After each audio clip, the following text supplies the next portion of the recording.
Everyone wants change. Everyone wants clarity, peace, progress. But very few people are willing to face what actually prevents it.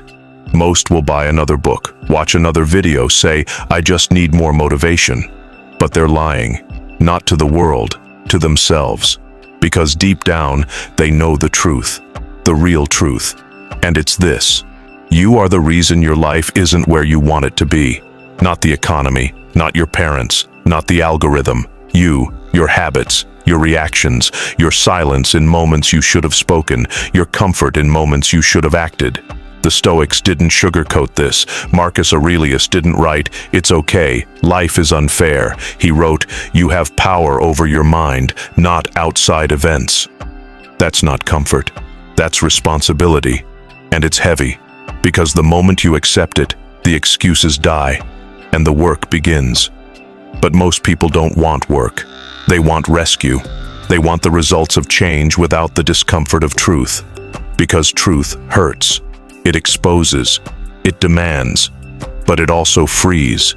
Because once you face the real problem and accept that it's you finally gain access to the real solution. This is where transformation begins. Not in motivation, not in hype, in radical honesty. And if you're still watching, it means something in you is done running. Good. Because what's coming next requires someone ready to take full ownership without flinching. So what's the truth we're so afraid to face? It's simple. You're not doing the things you know you should be doing. And the worst part? You've convinced yourself that your reasons are valid. I'm too tired. I'll start Monday. I don't know where to begin. I just need to feel ready. But the Stoics didn't wait for readiness. They didn't wait for perfect plans or ideal conditions. They moved. Epictetus said, "First, say to yourself what you would be, and then do what you have to do." No excuses, no delays, just alignment between who you say you want to be and what you actually do. The gap between your intentions and your actions.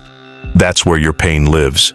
That's the crack where anxiety grows, where insecurity festers, because you know you're capable of more, but you keep betraying that potential with comfort, distraction, and delay. This is the hardest mirror to look into, the one that shows you're the one in your own way. Not because you're broken, but because you're undisciplined. Not because you're lost, but because you're avoiding the clarity that comes with commitment. And here's what the Stoics understood better than anyone.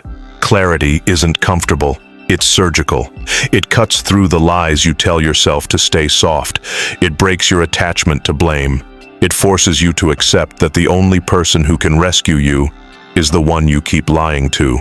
But once you face that version of yourself, without deflection, without drama, you finally earn the chance to become something stronger.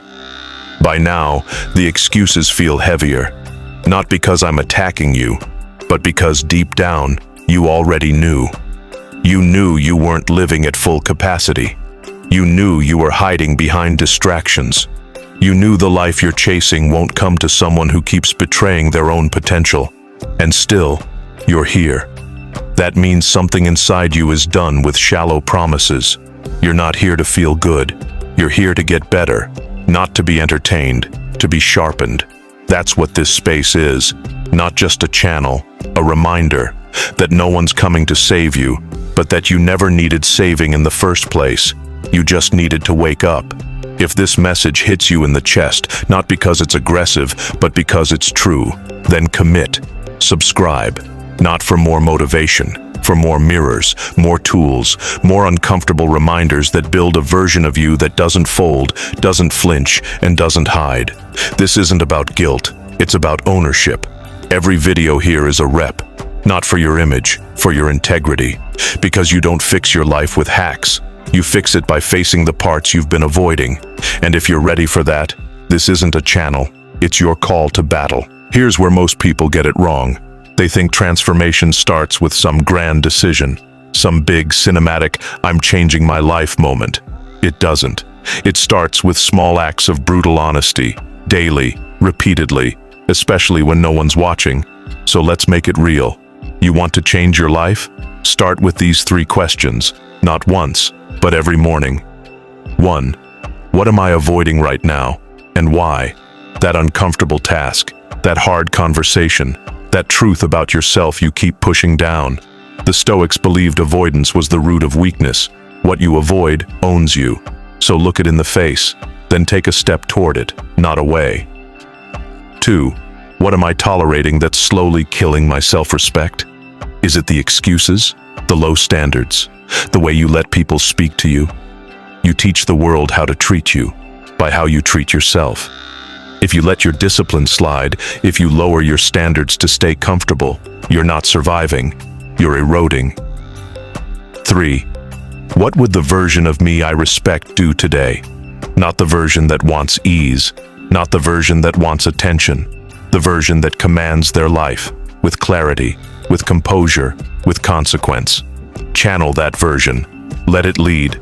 Even if it's just for 1 hour today, make it count. These aren't morning affirmations, they're mental weapons. You don't just repeat them, you answer them, you act on them, and little by little, you stop feeling like a fraud in your own skin. You stop needing validation, because your alignment replaces your insecurity. And once that shift begins, the old version of you starts to lose its grip. When you begin to live this way, facing what you've avoided, raising your standards, acting like the version of yourself you actually respect, something quiet but powerful happens. You stop over-explaining, you stop over-apologizing, you stop waiting for permission to move forward. Because suddenly, you don't need to. You're no longer dragging a life you built on excuses. You're carrying a life built on effort. And people feel it. They won't always say it, but they notice the shift in how you speak, how you sit, how you respond instead of react. That's the kind of strength the Stoics trained for. Not loud, not external, but deep, unshakable clarity. The kind that doesn't beg for peace, because it already is peace. And when you start showing up like that, the world moves differently around you. Not because it changed, because you did. You start choosing long-term over impulse, integrity over approval, discipline over distraction. Not because it's trendy, because it's clean, because it frees you from the loop of shame and regret that comes from breaking promises to yourself. And that freedom, that clean inner alignment, is something no one can hand you. It's something you earn, quietly, daily. And once you've tasted it, there's no going back. You can't go back to the numb comfort of distraction. You've already seen too much. You've already felt what it means to live sharp, not soft. And now, you know what's possible. Now you see it. It was never about waiting for life to get easier. It was about becoming someone harder to break. You're not stuck because of your circumstances. You're stuck because of the version of you that you keep protecting. The one that avoids discomfort, that hides behind potential, that tells just enough truth to feel honest, but not enough to change. But now you've seen the cost of excuses, of hesitation, of giving your power to every emotion that walks through the door. And here's what the Stoics knew. You don't need motivation. You need alignment between what you say, what you believe, and how you act when it's inconvenient. That's what makes you dangerous. Not how loud you are, but how still you are when others crumble. How calmly you hold your standard when the world tells you to lower it. How consistently you choose what's right over what's easy. So before you click away and go back to normal life, ask yourself this. What version of you are you protecting right now that you know deep down you've already outgrown?